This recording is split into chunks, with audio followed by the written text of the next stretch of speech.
السلام علیکم ورحمۃ اللہ وبرکاتہ۔ الحمد للہ رب العالمین والصلاة والسلام علی رسول الامین وعلی آلہ وصحبہ اجمعین ومن تبعهم بإحسان إلی یوم الدین، اما بعد۔ اعوذ باللہ من الشیطان الرجیم، بسم اللہ الرحمن الرحیم۔ یا ایھا الذین آمنوا لا تحرموا طیبات ما أحل اللہ لکم ولا تعتدوا ان اللہ لا يحب المعتدین وَكُلُوا مِمَّا رَزَقَكُمُ اللَّهُ حَلَالًا طَيِّبًا وَاتَّقُوا اللَّهَ الَّذِي أَنْتُمْ بِهِ مُؤْمِنُونَ۔ حاضرین گرامی، آج کی تراویح میں 7واں پارہ مکمل ہم نے سنا ہے۔ 7ویں پارے میں سورہ مائدہ کا کچھ حصہ ہے اور سورۃ الانعام کا آغاز ہے، اور آدھا سے زیادہ حصہ سورۃ الانعام کا 7ویں پارے میں ہے۔ یعنی اگر جوڑا جائے تو دونوں سورتوں میں جو حصے پڑھے گئے ہیں ان کے آیتوں کی تعداد تقریباً 147۔ آج کی تراویح میں 147 آیتیں ہم نے سنی۔ سورہ انعام کی 110 آیتیں اور 37 آیتیں سورۃ المائدہ، تو 147 آیتوں کی تلاوت آپ نے آج کی تراویح میں سنی ہے۔ اللہ سے دعا ہے اللہ تعالیٰ ہماری تراویح کو اور ہمارے قرآن مجید کے سننے کو قبول فرمائے۔ اللہ رب العالمین نے 7ویں پارے میں جو باتیں بیان فرمائی ہیں ان میں سے ایک بات تو یہ ہے کہ حلال کو حرام مت کرو۔ ایمان والوں کو اللہ تعالیٰ نے حکم دیا ہے لا تحرموا طیبات ما احل اللہ لکم، اللہ نے جو پاکیزہ چیزیں تمہارے اوپر حلال قرار دی ہے اسے تم حرام مت کرو۔ بعض صحابہ کرام رضوان اللہ علیہم اجمعین نے اپنے اوپر گوشت کو حرام قرار دے دیا تھا۔ اس وجہ سے حرام قرار دیا انہوں نے کیونکہ گوشت کھانے سے ایک قسم کی گرمی جسم کے اندر پیدا ہوتی ہے اور اس کی وجہ سے شہوت میں اضافہ ہوتا ہے۔ تو جب شہوت میں اضافہ ہوگا تو ظاہر سی بات ہے صحابہ کرام رضوان اللہ علیہم اجمعین شادی بیاہ پر زیادہ توجہ دیں اور عبادتوں کے اندر بجائے مصروف ہونے کے بیوی بچوں میں بہت زیادہ مصروف رہیں۔ اس لیے انہوں نے اپنے اوپر عبادت کے شوق میں گوشت کو حرام قرار دے دیا۔ تو اللہ تعالیٰ نے یہ آیت کریمہ اتاری کہ اے ایمان والو، اللہ تعالیٰ نے جو تمہارے لیے پاکیزہ چیزیں حلال قرار دی ہیں اسے تم حرام مت کرو۔ لا تحرموا طیبات ما احل اللہ لکم ولا تعتدوا، حد سے آگے مت بڑھو۔ تقویٰ یہی ہے کہ اللہ نے جو حلال قرار دیا ہے اس کو استعمال کرو، جو حرام قرار دیا ہے اس کو حرام رہنے دو۔ آپ کو یہ اختیار نہیں ہے کہ عبادت کے شوق میں بہت زیادہ عبادت کرنے کے چکر میں کچھ چیزوں کو اپنے اوپر حرام قرار دے دو۔ اسی طرح سے اس آیت کے شان نزول میں یہ بھی آتا ہے کہ ایک صحابی ہے جن کا نام عثمان بن مظعون رضی اللہ عنہ ہے، انہوں نے اللہ کے رسول صلی اللہ علیہ وسلم سے اجازت طلب کی کہ اللہ کے رسول صلی اللہ علیہ وسلم مجھے اجازت دے دے کہ میں اپنے آپ کو خسی کرا لوں، یعنی میں اپنی شہوت کو مار دوں، میرے اندر بیوی کے استعمال کی صلاحیت ختم ہو جائے، میں اپنی شہوت کو مار دوں، آپ مجھے اس کی اجازت دے دیں۔ اور یہ اجازت کیوں مانگ رہے تھے؟ عبادت کے غرض سے کہ میں جب یہ چیزیں میرے پاس نہیں رہیں گی تو مجھے عبادت میں زیادہ موقع ملے گا، اللہ کی میں زیادہ سے زیادہ عبادت کر سکوں گا۔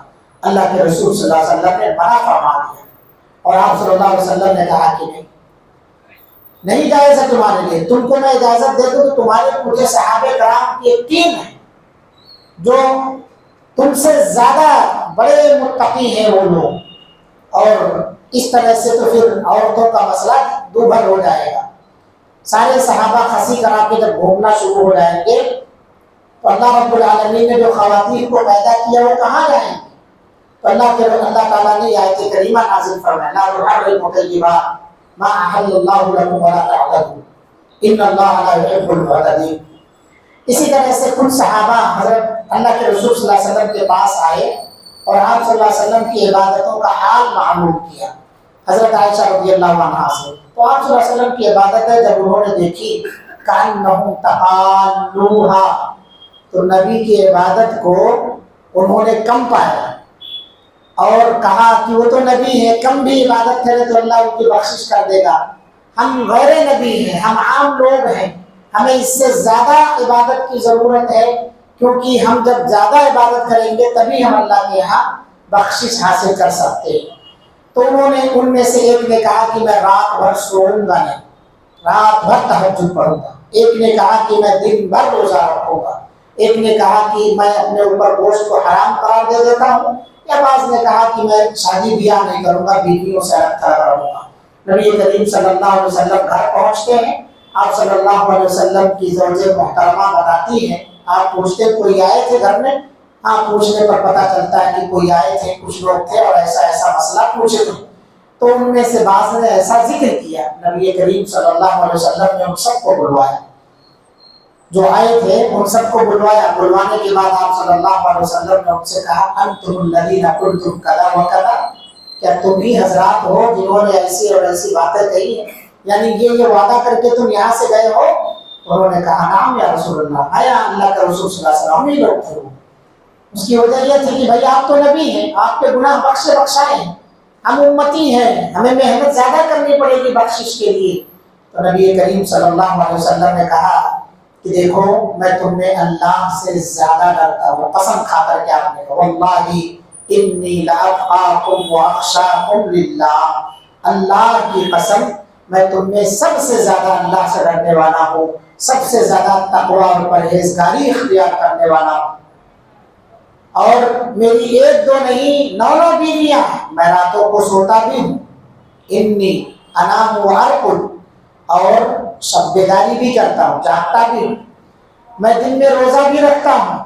تمہارا معاملہ ایسا نہیں ہے کہ تم مسلسل روزہ رکھو گے تو تم ٹھیک ٹھاک رہو گے، تم کمزور پڑ جاؤ گے۔ میرا معاملہ ہے کہ میں اگر مسلسل روزہ رکھوں تو میرا رب مجھے کھلا پلا دیتا، تمہارے ساتھ ایسا مسئلہ نہیں، یہ میرا طریقہ نہیں۔ اور اس کے بعد آپ نے کہا فمن رغب عن سنتی فلیس منی، جو میرے طریقے سے منہ موڑے وہ مجھ سے نہیں۔ آج بھی بہت سارے لوگ ہیں متقی بننے کے چکر میں تراویح کی جماعت چھوڑ کے بھاگ جاتے ہیں، تراویح کی جماعت چھوڑ کر بھاگ جاتے ہیں، گھر میں لا کر کے 2 رکعت پڑھیں گے، 4 رکعت پڑھیں گے، وتر کی نماز پڑھیں گے۔ ایسے لوگوں کو یاد رکھنا چاہیے یہ نبی کا طریقہ نہیں ہے، نہ صحابہ کا طریقہ ہے، نہ تابعین کا طریقہ ہے کہ 2 رکعت امام کے ساتھ پڑھو اس کے بعد بھاگ لو، 4 رکعت امام کے ساتھ پڑھو اس کے بھاگ لو۔ جماعت کی جو فضیلت ہے وہ اپنی جگہ پر برقرار ہے۔ امام کے ساتھ آپ 10 آیتیں پڑھیں، امام 10 آیتوں کی تلاوت کرے جماعت میں، آپ گھر میں 100 آیتیں پڑھیں، کبھی اس کا مقابلہ نہیں کر سکتے۔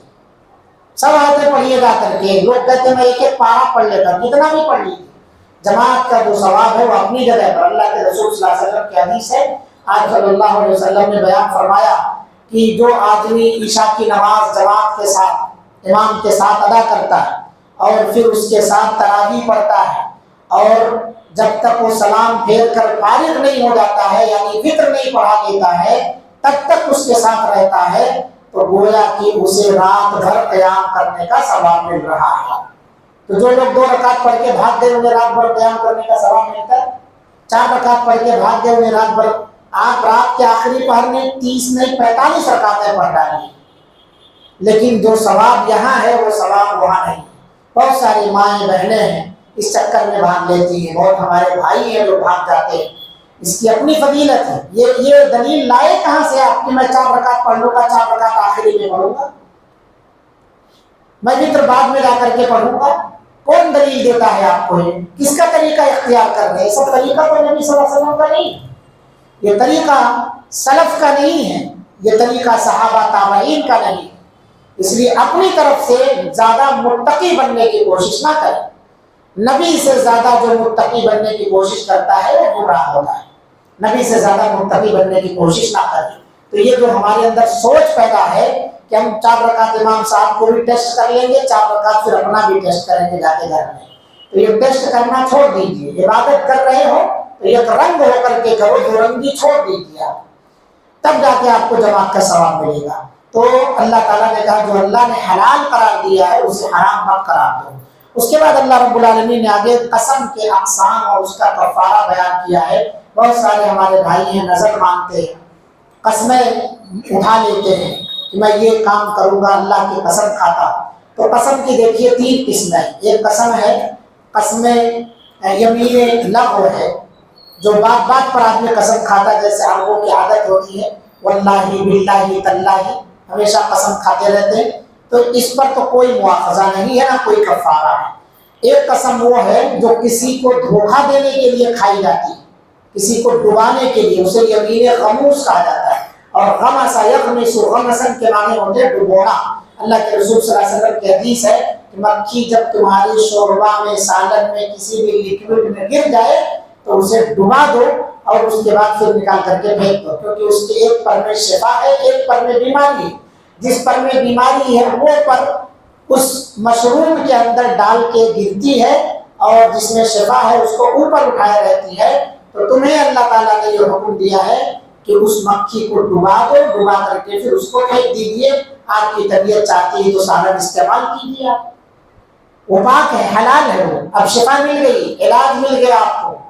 مکھی گر گئی بول کے پھینک مت دیجیے، طریقہ دیا، عقل سلیم دیا اللہ رب العالمین نے۔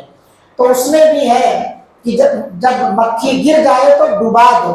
تو اگر ڈبانے کے لیے کوئی قسم کھاتا ہے، کسی کو دھوکہ دینے کے لیے قسم کھاتا ہے، اس پر کفارہ تو نہیں ہے، لیکن یہ بڑا گناہ ہے، کبیرہ گناہ، اس کو یمین غموس کہا جاتا ہے۔ ایک تیسری قسم کی قسم ہے، وہ ہے یمین معقدہ، پختگی کے ساتھ، بالکل پکے ارادے کے ساتھ قسم کھائی ہو جاتی کہ میں اس کام کو انجام دوں گا ہی۔ تو اس کو اگر نہیں پورا کرتا ہے تو قسم توڑ دیتا ہے، تو قسم توڑنے کا وہ کفارہ ادا کرے گا۔ کفارہ کیا ہے؟ اللہ رب العالمین نے بیان فرمایا لا یؤاخذکم اللہ باللغو فی ایمانکم ولکن یؤاخذکم بما عقدتم الایمان فکفارتہ اطعام 10 مساکین، 10 مسکینوں کو کھانا کھلانا۔ فکفارتہ اطعام 10 مساکین، 10 مسکینوں کو کھانا کھلایا جائے یا انہیں 10 مسکینوں کو کپڑا پہنایا جائے۔ اگر یہ بھی نہیں ہے تو ایک گردن آزاد کی جائے، یہ بھی نہیں ہے تو 3 روزے رکھے جائیں، 3 روزے رکھے جائیں۔ ثلاثۃ ایام فصیام 3 ایام، 3 روزے رکھیے۔ بعض اہل علم کہتے ہیں کہ پے در پہ 3 روزے رکھنا ہے، لگاتار 3 روزے رکھنا ہے۔ تو پہلے چیزوں کو آپ مکمل کیجیے، 10 مسکین کو کھانا کھلائیے، کپڑا پہنائیے، اس کی بھی طاقت نہیں تو ایک گردن آزاد کیجیے، یہ بھی نہیں ہے تو آپ کیا کریں گے؟ 3 دن کا روزہ رکھیں گے۔ یہ قسم کا کفارہ ہے، اور اہل علم نے کہا ہے کہ یہی نظر کا بھی کفارہ ہے۔ جب ہم نظر مان لیں، ایسی نظر جو اطاعت والی ہو، نافرمانی کی نظر نہیں پوری کرنا ہے، اطاعت والی نظریں ہم پوری نہیں کر سکے ہیں تو اس پر کفارہ دینا ہوگا، اور کفارہ اس کا یہی ہے۔ اس کے بعد اللہ رب العالمین نے شراب، جوا اور فال کی حرمت کا تذکرہ اس پارے کے اندر کیا ہے کہ یہ سب حرام ہے۔ شراب پینا، انما الخمر والمیسر والانصاب والازلام، شراب، جوا اور فال نکالنا، تیر نکالنا، قسمت کے تیر نکالتے ہیں، ایک میں لکھا رہتا افعل، ایک میں لکھا رہتا لا تفعل، کرو، ایک میں رہتا نہ کرو۔ تو اہل عرب نکالتے تھے تیر، اگر افعال والا تیر نکل گیا، کرو، تو وہ کرتے تھے کوئی کام، سفر پر جانا ہے تو نکل جاتے تھے، اور اس میں رہتا تھا لا تفعل، نہ کرو، تو وہ نہیں کرتے تھے کچھ بھی۔ دکان کھولنا ہے، سفر پر جانا ہے، کوئی چیز اچھی کرنا ہے تو نہیں کرتے تھے۔ اللہ رب العالمین نے کہا ہے سب حرام، شیطانی عمل ہے، کچھ بھی نکل سکتا ہے اس میں سے۔ جب 2 لکھے ہو 2 ہی ہے تو ایک نہ ایک تو نکلے گا ہی اس میں سے، لا تفعل نکل سکتا ہے یا افعل نکل سکتا ہے۔ اس کے بعد اللہ رب العالمین نے اسی کے اندر آگے کہا ہے کہ جوا بھی حرام ہے، والمیسر۔ آج بہت سارے نوجوانوں کو دیکھا جاتا ہے روزے کی حالت میں وہ کیرم بورڈ کھیلتے ہیں، لوڈو کھیلتے ہیں، لوڈو، موبائلوں کے اندر لوڈو آ گیا ہے، پب جی، فری فائر، نہ جانے کون کون سے گیم ہیں، بیٹھ کر کے ٹائم پاس کرتے ہیں اور اس پر پیسے۔ ایک وبا یہ چلی ہے کہ چند لوگ کھیلتے ہیں، جو ہارے گا وہ سب کو چائے پلائے گا، جو ہارے گا وہ سب کو کولڈ ڈرنک پلائے گا۔ تو یہ کھانا جائز ہے؟ حرام ہے یہ سب، یہ نوجوانوں کے اندر یہ ساری چیزیں چل رہی ہیں، اس سے بچنا چاہیے۔ جس دکان اور مکان کے اندر یہ حرام کھیل کھیلے جا رہے ہیں اس کے اندر خیر و برکت بھی نہیں ہوگی، نہ ان کی چائے پیجیے نہ ان کی کولڈ ڈرنک پیجیے، یہ حرام چیز ہے، اس سے اجتناب کرنا چاہیے۔ اللہ تعالیٰ نے اسے کیوں حرام ہے؟ کیونکہ اللہ نے کہا یہ شیطانی عمل ہے، رجس من عمل شیطان، یہ پلید ہے اور شیطانی عمل ہے، گندا ہے۔ شیطان کیا چاہتا ہے؟ یرید الشیطان ان یوقع بینکم العداوہ، اس طرح کے کھیلوں میں پھنسا کر کے شیطان آپ کے درمیان دشمنی پیدا کرنا چاہتا ہے۔ ایک بار جیتے، دو بار جیتے، تین بار جیتے، چوتھی بار میں وہ لڑ جائے گا جو ہار رہا ہے۔ ان یوقع بینکم العداوہ والبغضاء، دشمنی پیدا کرانا چاہتا ہے۔ مال چھینا جائے گا جس کا، اس کو غصہ آئے گا، بے مطلب کا اس کا پیسہ چلا جا رہا ہے بیٹھے بٹھائے جگہ پر۔ اسی طرح سے اس پارے کے اندر اللہ تعالیٰ نے ہمیں ہدایت دی ہے لا یعنی اور کثرت سے سوال کرنے سے بچنا چاہیے۔ یا ایھا الذین آمنوا لا تسألوا عن اشیاء ان تبد لکم تسؤکم، اے ایمان والو ایسی چیزیں کیوں پوچھتے ہو؟ ایسی چیزیں نہ پوچھو کہ اگر اس کا جواب مل جائے تو تم خود پھنس جاؤ گے۔ لا تسألوا عن اشیاء ان تبد لکم تسؤکم۔ ایک صحابی اللہ کے رسول صلی اللہ علیہ وسلم کے پاس آئے اور انہوں نے کہا اللہ کے رسول صلی اللہ علیہ وسلم میرا باپ کون ہے؟ تو نبی صلی اللہ علیہ وسلم نے کہا ابو کا حذیفہ، تیرا باپ حذیفہ ہے۔ دوسرے صحابی انہوں نے کہا اللہ کے رسول میرا باپ کہاں ہے؟ تو آپ صلی اللہ علیہ وسلم نے کہا کہ تیرا باپ، میری ماں کہاں ہے؟ تو کہا کہ تیری ماں جہنم میں۔ وہ جانے لگا، روتے ہوئے جانے لگا۔ اللہ کے رسول صلی اللہ علیہ وسلم نے اسے بلایا، بلانے کے بعد کہا کہ دیکھو تمہاری ماں بھی جہنم میں، میری ماں بھی جہنم میں، میری ماں بھی جہنم میں ہے، تمہاری ماں بھی جہنم میں۔ یعنی اس کو روتا ہوا دیکھ کے اس کے غم میں آپ نے شراکت داری نبھائی، میں بھی تمہارے غم میں ہوں، میری ماں بھی جہنم میں ہے، تمہاری ماں بھی جہنم میں ہے، کیونکہ تمہاری ماں بھی شرک کی حالت میں مری ہے، میری ماں بھی شرک کی حالت میں مری ہے۔ بہت سارے لوگ کہتے ہیں اللہ کے رسول کی ماں جنتی تھی، اگر جنتی تھی تو اللہ تعالیٰ ان کے لیے مغفرت طلب کرنے کی اجازت کیوں نہیں دیا؟ نبی صلی اللہ علیہ وسلم نے کہا اللہ مجھے میری ماں کے قبر پر مغفرت کی اجازت دے دی، اللہ رب العالمین نے اجازت نہیں دی۔ آپ نے کہا صرف زیارت کی اجازت دے تو کہاں زیارت کرنے جا سکتے ہیں، لیکن وہاں ان کے لیے مغفرت نہیں کر سکتے کیونکہ وہ شرک کی حالت میں مرے۔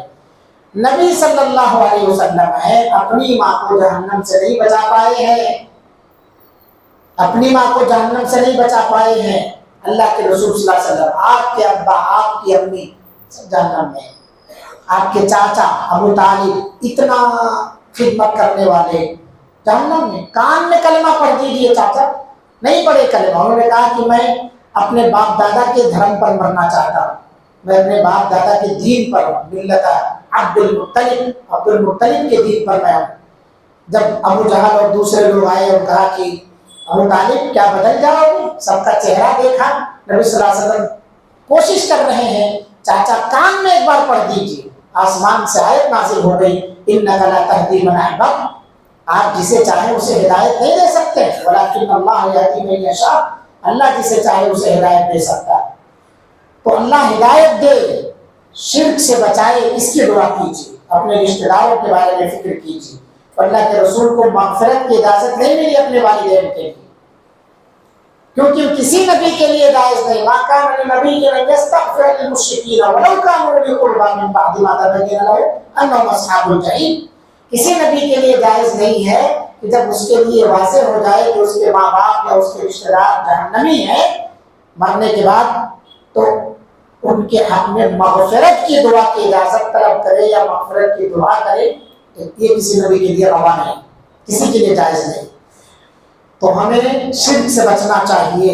یہاں اس آیت کے اندر لا یعنی سوالات سے روکا گیا ہے۔ تو کیوں اس آدمی کو کہا تیرا باپ ابو حذیفہ ہے؟ کیونکہ لوگوں نے مشہور کیا تھا کہ ان کے باپ کوئی اور ہے، ان کے باپ کوئی اور ہے، تو اللہ کے رسول نے بتایا کہ نہیں تیرا باپ ابو حذیفہ ہے۔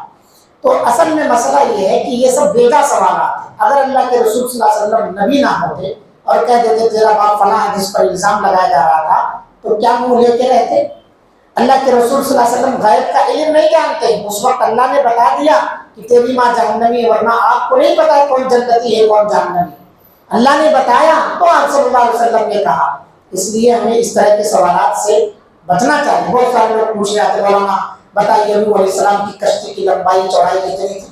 آدم علیہ السلام کا جنازہ کس نے پڑھایا؟ کیا لینا ہے آپ کو اس سے کیا فائدہ ہوگا آپ کا؟ دینی دنیاوی اعتبار سے کیا فائدہ ہوگا اس کشتی میں؟ اچھا یہ بتائیے، شیر بکری سب تھے نا، تو شیر کدھر تھا، بکری کدھر تھی؟ کیا کریں گے آپ اس سے؟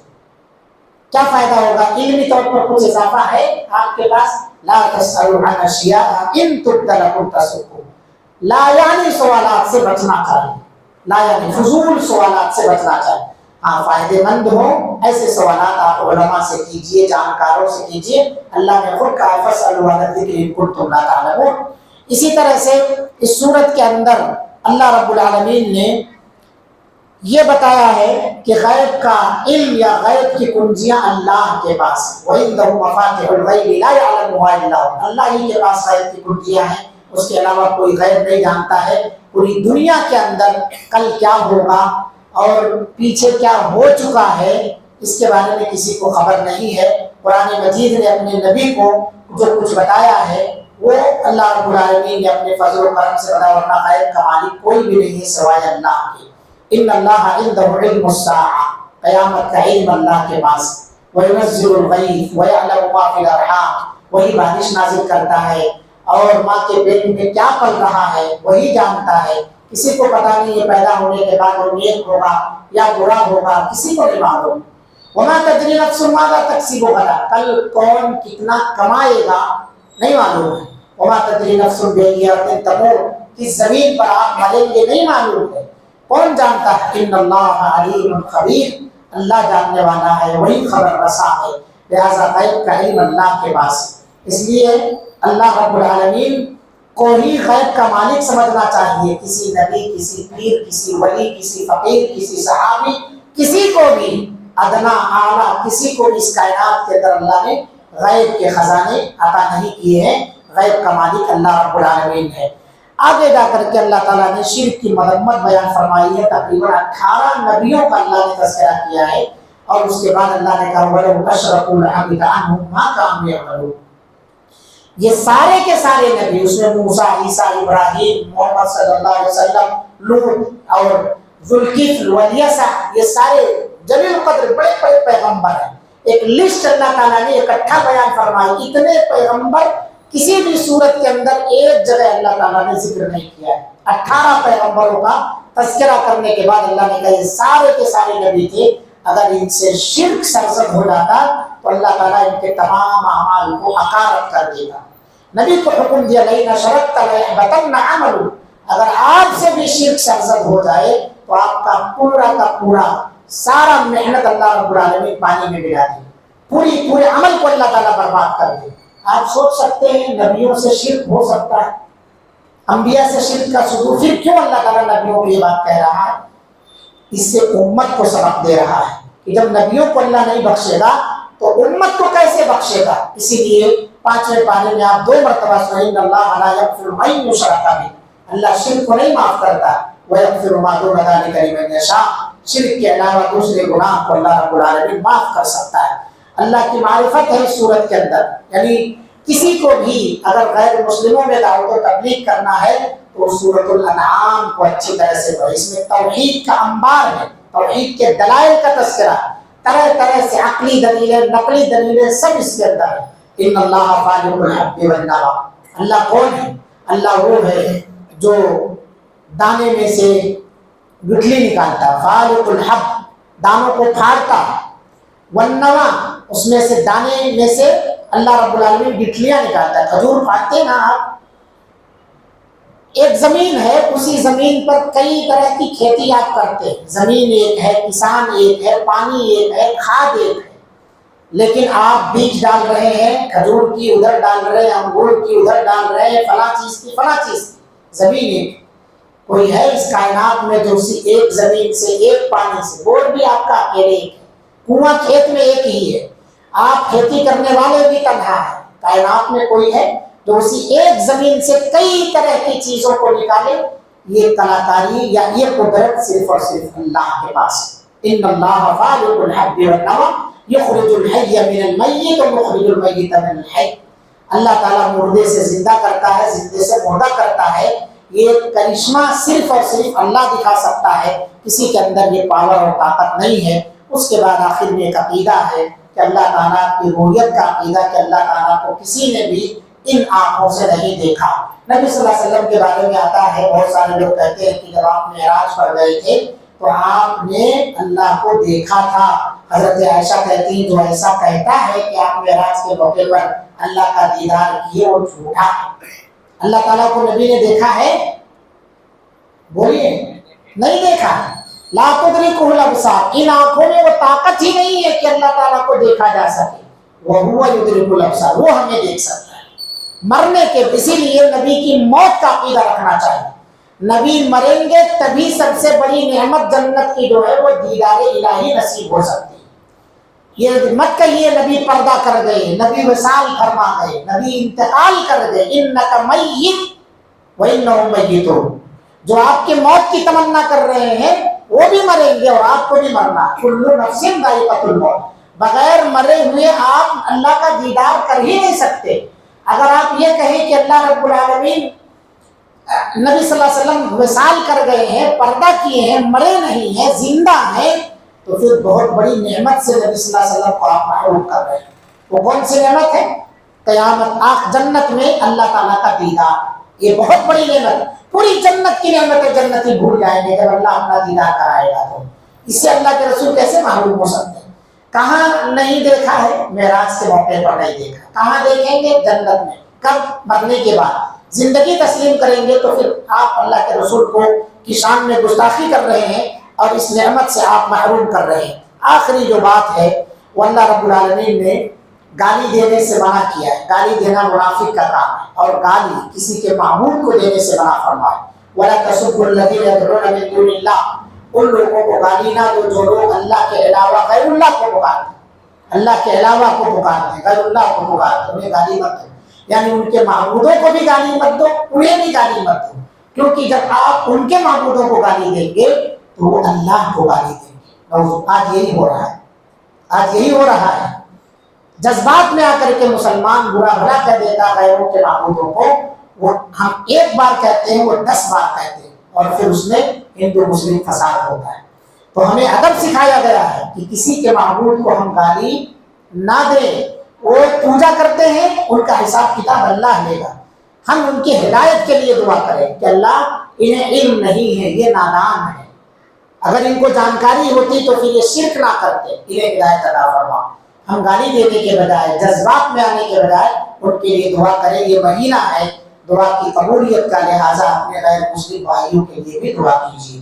وَلَا تَسُبُّوا الَّذِينَ يَدْعُونَ مِن دُونِ اللَّهِ فَيَسُبُّوا اللَّهَ عَدْوًا بِغَيْرِ عِلْمٍ، وہ اللہ کو بغیر علم کے گالی دیں گے۔ اللہ کا مقام تو جانتے نہیں، وَمَا قَدَرُ اللَّهَ حَقَّ قَدْرِهِ، اللہ کی قدر کیا ہے، اللہ کا مقام کیا انہوں نے پہچانا نہیں ہے، اس وجہ سے وہ گالی دیں گے۔ اور آپ ایک بار کچھ کہیں گے وہ 10 بار گالی دیں گے۔ تو اللہ کی شان میں گستاخی کا ذریعہ گویا آپ بن رہے ہیں، اس سے اجتناب کیجیے۔ یہ ساری باتیں 147 آیتوں کے اندر مختصر طور پر آپ کے سامنے رکھی گئی ہیں۔ اللہ رب العالمین سے دعا ہے اللہ تعالیٰ جو پیغامات ہیں اس صورت کے اندر ہمیں اسے اپنانے، اختیار کرنے، لوگوں تک پھیلانے کی توفیق عطا فرمائے۔ اللہ رب العالمین ہم سب تمام کی چھوٹی بڑی عبادتوں کو قبول فرما، ہماری دعاؤں کو قبول فرما، ہمارے صدقات و خیرات کو، ہمارے روزے اور قیام کو اللہ تعالیٰ قبول فرما۔ رب العالمین ہم سب کی بخشش اور مغفرت فرما، ہمیں جنت الفردوس میں باب الریان سے داخلہ عطا فرما، جنت الفردوس میں داخلہ عطا فرما۔ روزے داروں کا جو خصوصی دروازہ ہے باب الریان، اس سے داخلہ عطا فرما۔